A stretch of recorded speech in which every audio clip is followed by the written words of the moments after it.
Deuteronomy chapter 21. If one be found slain in the land which the Lord thy God giveth thee to possess it, laying in the field, and it be not known who hath slain him, then thy elders and thy judges shall come forth, and they shall measure unto the cities which are round about him that is slain. And it shall be that the city which is next unto the slain man, even the elders of that city, shall take an heifer which hath not been wrought with, and which hath not drawn in the yoke, and the elders of that city shall bring down the heifer unto a rough valley, which is neither aired nor sown, and shall strike off the heifer's neck there in the valley. And the priests, the sons of Levi, shall come near, for them the Lord thy God hath chosen to minister unto him, and to bless in the name of the Lord. And by their word shall every controversy and every stroke be tried. And all the elders of that city that are next unto the slain man shall wash their hands over the heifer that is beheaded in the valley. And they shall answer and say, Our hands have not shed this blood, neither have our eyes seen it. Be merciful, O Lord, unto thy people Israel, whom thou hast redeemed, and lay not innocent blood unto thy people in Israel's charge, and the blood shall be forgiven them. So shalt thou put away the guilt of innocent blood from among you, when thou shalt do that which is right in the sight of the Lord, when thou goest forth to war against thine enemies, and the Lord thy God hath delivered them into thine hands, and thou hast taken them captive, and seest among the captives a beautiful woman, and hast a desire unto her, that thou wouldst have her to thy wife, then thou shalt bring her home to thine house, and she shall shave her head, and pare her nails,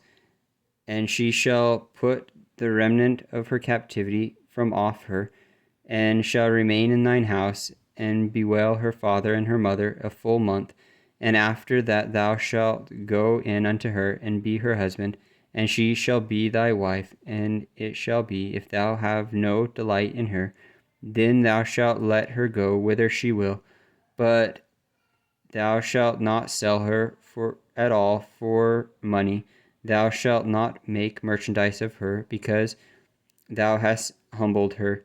If a man have two wives, one beloved and another hated, and they have borne him children, both the beloved and the hated, and if the firstborn son be hers that was hated, then it shall be, when he maketh his sons to inherit that which he hath,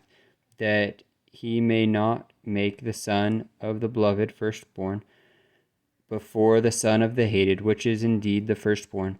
but he shall acknowledge the son of the hated of the firstborn, by giving him a double portion of all that he hath, for he is the beginning of his strength. The right of the firstborn is his. If a man have a stubborn and rebellious son, which shall not obey the voice of his father or the voice of his mother, and that, when they have chastened him, will not hearken unto them, then shall his father and his mother lay hold on him, and bring him unto the elders of his city, and unto the gate of his place. And they shall say unto the elders of his city, This our son is stubborn and rebellious. He will not obey our voice. He is a glutton and a drunkard. And all the men of his city shall stone him with stones, that he die. So shalt thou put evil away from among you, and all Israel shall hear and fear. And if a man have committed a sin worthy of death, and he be to be put to death, and thou hang him on a tree, his body shall not remain all night upon the tree, but thou shalt be in any wise bury him that day. For he that is hanged is accursed of God, that thy land be not defiled, which the Lord thy God giveth thee for an inheritance.